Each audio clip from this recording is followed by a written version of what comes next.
Mita 20 chini ya uso wa bahari ni sawa na 2% tu ya kina cha bahari yenyewe. Fikiria hiyo bahari itakuwa na kina kirefu kiasi gani? Tunaweza kwenda kina kirefu zaidi, na sina shaka ya kwamba tutakutana na mauzauza ambayo labda yatatuacha mdomo wazi kama yalivyoacha wanasayansi mpaka hii leo. Huko chini ya bahari kuna siri gani zimefichwa ambazo binadamu ni ngumu kuzijua? Niko hapa kukupa habari kuihusu. Mimi ni mtu pekee ninayekuletea simulizi kama hizi kwa lugha nyepesi ya Kiswahili. Ukifika mita 200 chini ya bahari, jua kuwa hapo ni eneo la machweo. Kama vile huko nchi kavu jua linavyoanza kuzama, ndivyo hivyo sasa huko chini ya bahari kunavyokuwa. Mwanga wa jua huanza kufifia na taratibu giza hutawala. Hisia za uoga na misisimko ya tamaa vitaanza kukuzonga. Papa hatari na ngisi wakubwa aina ya squid flash, wale wanaotoa mwanga, wataanza kukuzunguka. Huko chini, mwanga ndio njia na tumaini pekee la kubaki kuwa hai, la sivyo utaliwa kichwa kishua. Mabilioni ya viumbe hutoa mwanga ili kujilinda na kuendelea kuishi. Na ukifika huku unaweza sema upo kwenye galaksi hai chini ya mawimbi, sababu mabilioni ya viumbe hutoa mwanga na kufanya bahari ipendeze kama vile anga angavu lililojaa nyota huko angani. Na ukifika mita 1000 chini zaidi ya bahari, hili ni eneo la usiku wa manane, the midnight zone. Fikiria lile giza zito ndani ya msitu wa Amazon, bila mwangaza wa mbaramwezi wala nyota, mawingu tu na giza nene totoro.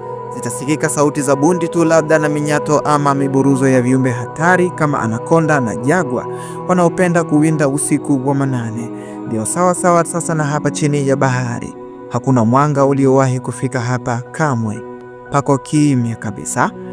Na mgandamizo ni sawa na kubeba uzito wa ndege 50 aina ya Jambo Jet zikiwa zimepangwa juu ya kifua chako, au ni sawa na uzito wa tembo 1600 wakikukandamiza kwa wakati mmoja. Lakini bado uhai wa viumbe unaendelea bila shida. Squid flash na samaki wakubwa kama anglerfish wanaotoa mwangaza kwenye hili giza lisilokuwa na mwisho huishi huku kwenye kiza kinene. Na ukijimexi kuingia huku kichwa kwenu hawatajishauri mara mbili kutoa nje spika kubwa na kupiga nyimbo za Peter Msechu au umelala yo.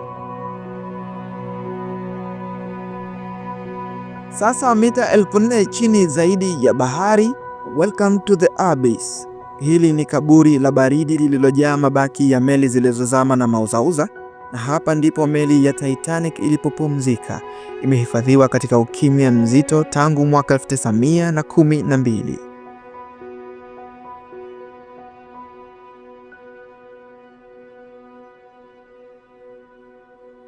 Kwenye kina cha mita 6000 chini kabisa ya bahari, karibu kwenye ufalme wa Hades, ulimwengu wa chini kabisa ya bahari, na kuna chemchemu za volkano zinazotoa madini yanayochemka kutoka kwenye kiini cha dunia, na viumbe wa eneo hili huishi kwa kustahimili yasiyowezekana.